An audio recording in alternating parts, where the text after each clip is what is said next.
So now that's the last part of bringing together the Dussack. So we have a blade and we have stabilizers, and now we need to bring this together. And in order to do this, we will first drill some holes. The holes are 5 millimeters because, let me see.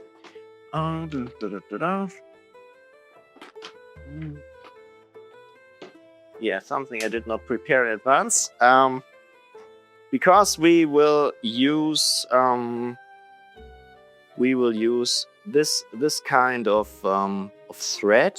So it's a thread where you can put in a screw from both sides. So I just show this here.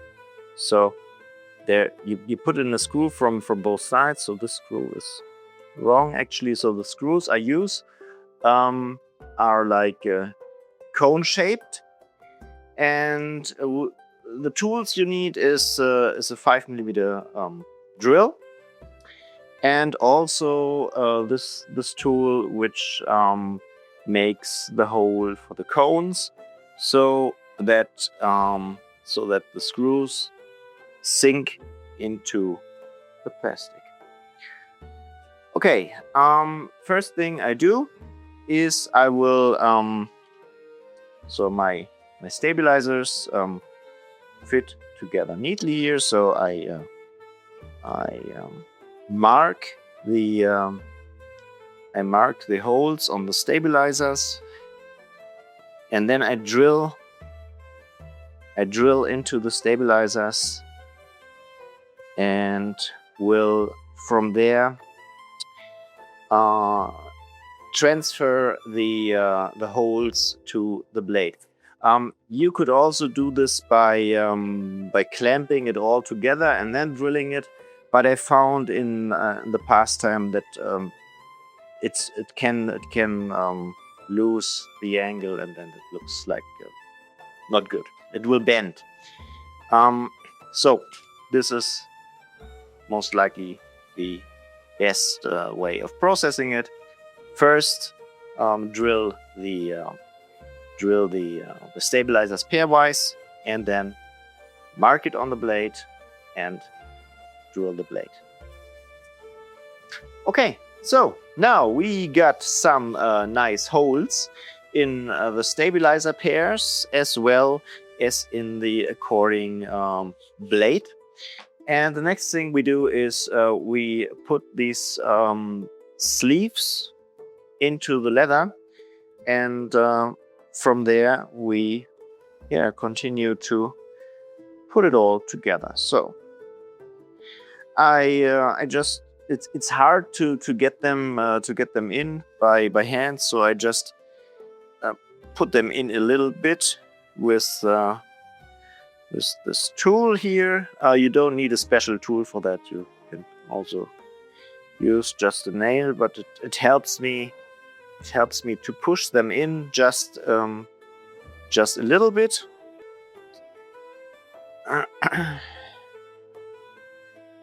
And when I have done that to all these sleeves, I will use my my HEMA to bring them in completely.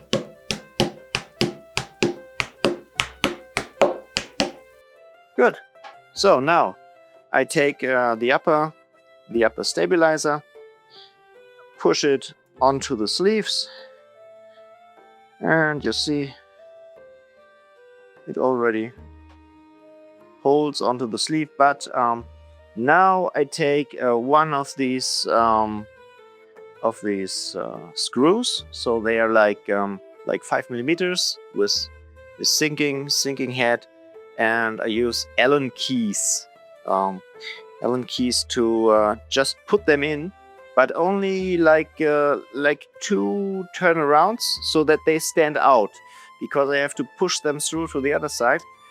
I don't want to drill them in completely now, just a little bit. For the screws, there are several kind of qualities available for these kind of screws, and I usually order the highest steel quality, so it could be taken apart and put together as often as you want. So you see, all these keys are looking out here. So now I can push this through, and I see now the sleeves on the other side, and from here I can put on the lower part of the stabilizer. If it's a bit hard, yeah, just use force. Force is always nice. And force and feel. So from here, you see, so they are sunken in, and now I have the sleeves here, but I want this to screw it, and now I use this one because it's just faster. So I now screw this, and yeah, well, this will also turn and be fixed. We check this afterwards, and you will see. Okay, now I can take my 2 Allen keys, so from each side, and give this a last turn around, so it's really tight. And in past times, I used to use Loctite. You could use Loctite glue if you are not sure about if this gets loose or not. But usually it doesn't get loose. You can put one drop of Loctite inside it, and then you will never again be able to open it. Only by heating it up, breaking the glue. So you see, I don't have to turn much here. Just last bit, because it has been screwed in already automatically. Good.